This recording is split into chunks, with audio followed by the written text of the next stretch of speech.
Hey y'all, welcome back to Hopped Up Beer Review. Today we're trying Duchesse de Bourgogne out of the Brouwerij Verhaeghe out of Vicht, Belgium. Thanks for joining us.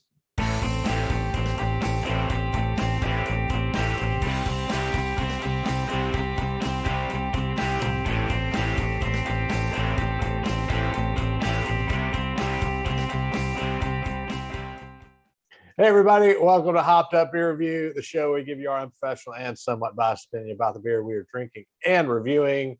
Be sure to like, subscribe, and cheers that notification bell, as well as check us out on social media. The links are below in the description. And come say hey on Discord. Come say hey to Andy and Jay and myself. We would love to see you there. I've got Andy in the attic. I've got Jay. I'm Ben. What are we drinking this evening, gentlemen?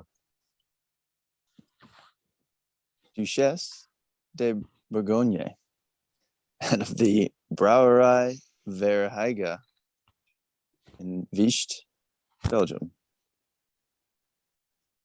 I'm not good at French or Dutch or any of the above. Go back to Germany. Mine opened. I'm sorry. Oh. All right. What do we got here? It is Mr. Andy in the attic.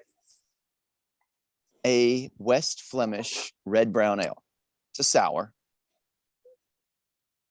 Kind of also categorized as a Flanders red ale. All right. And this is our first of this type. Well, I have to say, I have been very excited about this one since we picked it up. Just the bottle, the logo, the name, everything about it. I've been super excited to try. So, well, it looks fancy. It sounds fancy. So therefore we have to dress fancy. And so, gentlemen, you're looking dapper. Therefore we are fancy. As we can I feel a bit underdressed in the t-shirt. No, you've got the right t-shirt on though. That's right. So I know. It's cool. It's classy. Hey, this glass is getting heavy because it's kind of heavy. So cheers, mates. Cheers, mates.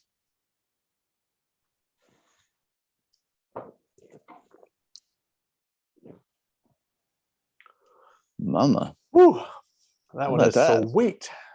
This is 6.2%, 11 IBUs. So it's brewed in West Flanders, Belgium. Were you checking the temperature of the beer? I was. Yeah. I was checking the temperature.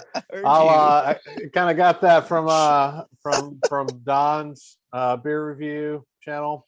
If you have not checked out Don and his channel, definitely be sure to do so. It's a great time for sure. During my nerd out, you're checking the temperature. Well, it's on the bottom, Ben, what's the result? It was actually 58. Oh, it's too hot. Oh, A little warmer than it specifies on the bottle, but it recommends 54. 46 to 54. Yeah, 54 is a max, so that's okay. So this type of sour ale is brewed in the western part of Belgium, typically fruity and malty flavors. Some can have like a little cocoa character to it. It's got lactic sourness and acetic acid because it uses bacteria like probiotics to condition the beer. So is this going to make me regular? Don't know. So different show. Yeah. So Duchesse de Bourgogne refers to the Duchess of Burgundy.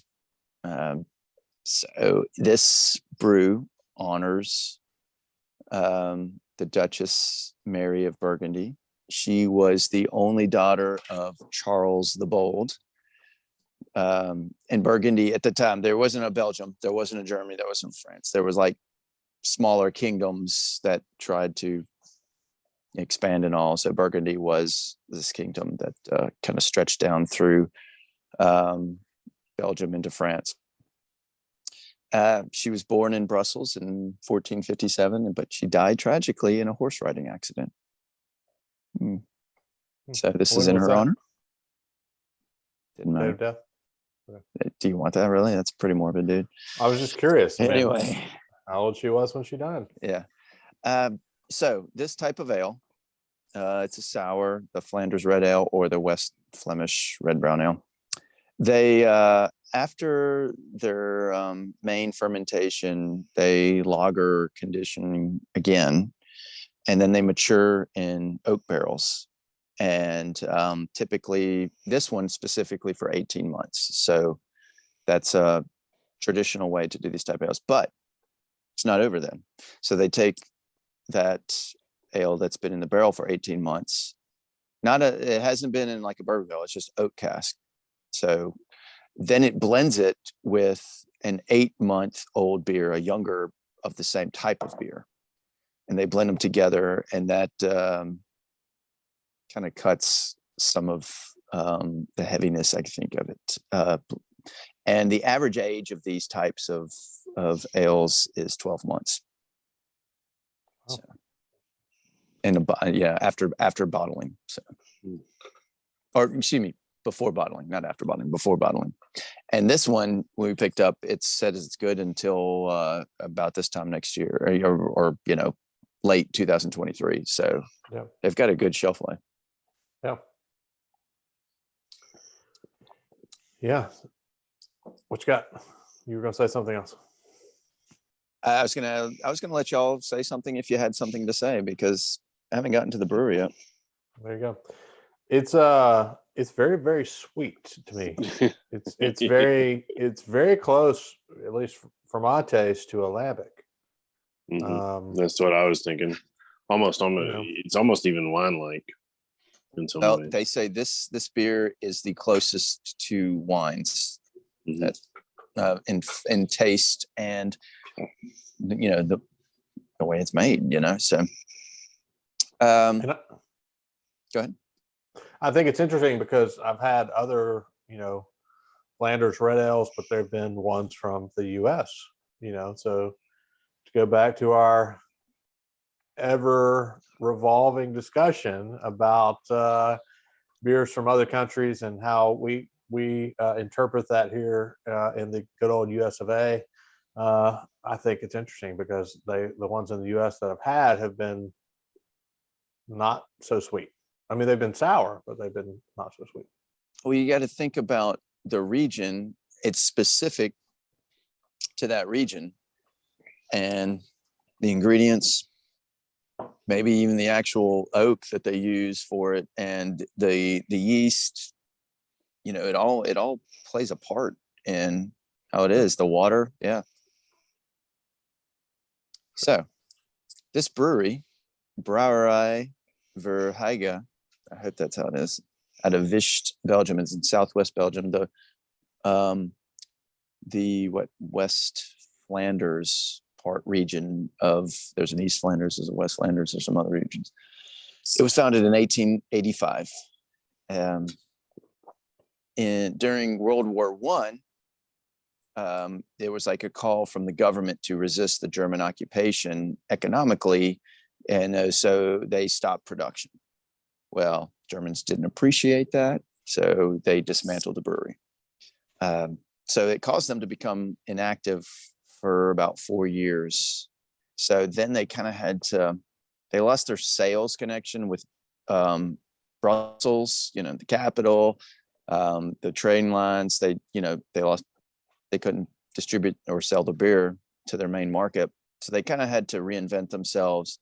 And so that's why they're at this current beer selection, and this being one of them, the Duchesse de Bourgogne. And I'd say it's a winner. All right. I'm going to assume nobody's had this one before. Nope. So, all right. Well, good. I'm going to go first here. Just got to get it out. I'm just ready to talk about it a little bit. It is, for me, for a beer, it is very sweet. I typically do not like sweet beers of this magnitude. Again, I've had a couple of lambics, and at least one of them I had to pour down the sink. It was just too sweet for me, you know. And this one's close. It's not quite there, but it's close. Not to pouring down the sink. No, I'm just saying it's close to a lambic. Sorry, I need to specify.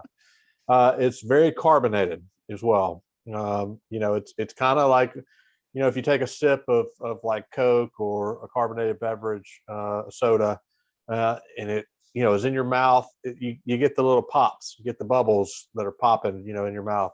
This will do this as well, which is unlike, you know, most beer that you drink. I actually think this one is good. I actually like it. I think it's one that you are He fooled us. one and done, right? I mean, this is not something you're going to have, you know, more than one. You're not going to go buy a 6-pack of this and go to town. Take it to a ball game in July. Yeah, yeah. This is not that beer. This is your dessert beer, you know, in the truest term. But I actually really like the taste of this one. I really like even the carbonation, the popping of like I said, just that in your mouth. This one's an 8 for me, and I would not, you know, if you had told me, hey, this one's going to be really sweet, because it says on the bottle sweet and tart. I don't find it so tart. I find it very sweet. If you had told me that's what we're going to have coming into this, I think I'd be like, okay, I'm probably not going to be able to finish this one. But I actually really like it from a taste flavor. It has a really good flavor. And that is my review. Yeah, I'm done, gentlemen. All right. Yeah, this is super sweet to me. It's it said something about chocolate in there. I can't pick up any chocolate. I don't know. It's yeah. Did you get the passion fruit? There's some fruit. Yeah. It's to me, it, like I said earlier, I understand Ben saying lambic, and to me it's like a wine or even a cider. I mean, it's just so super sweet. It's hard for me to get on board with it. I like the flavor. I agree with you, Ben. This is one you can only do one. And you may be struggling through the one, right? I mean, yeah, the flavor is really good, but just the sweetness to me is. To me, you know, even dessert things. I mean, I think of dessert things like port and those things. They're sweet, but this is almost much more sweeter than any of those. So, you know, I think I'm gonna have to go with 6 on it. I appreciate you sharing it, Ben, and it's seems to be fairly popular across the distribution. Their top seller is distributed in the U.S. and but to me, it's just way too sweet.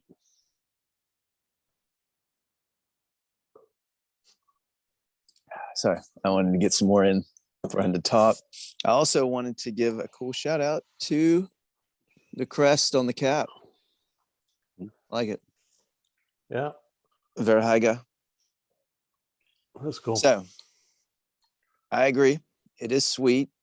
Got the sour, fruity taste to it. It is not the sweetest we've had. I think that still goes to King Cake from Braided River. That was the sweetest thing I think I've ever tasted in a beer. But this one, yeah, it is sweet. But that carbonation, it reminds me of a Belgian ale. It is so, you know, I mean, the Chimay glass that I'm using the chalice makes me think of Chimay. I mean, it is that highly carbonated, but that kind of, I don't know, like we can pick out a German beer. Oh, that tastes German. Well, this tastes Belgian. I don't know if it's the fruit that they use. I don't know if it's the yeast or the bacteria. I don't know, but you can pick out a Belgian ale or a sour, and this is one of them. And I like it. It's good quality beer. Fruity, sour, sweet, but it doesn't put me off. So I'm gonna give it just like Ben said, an 8.0. This is fun. Feel fancy. Yes, you and your Chimay glass. What are you drinking out of? Why don't you tell our viewers?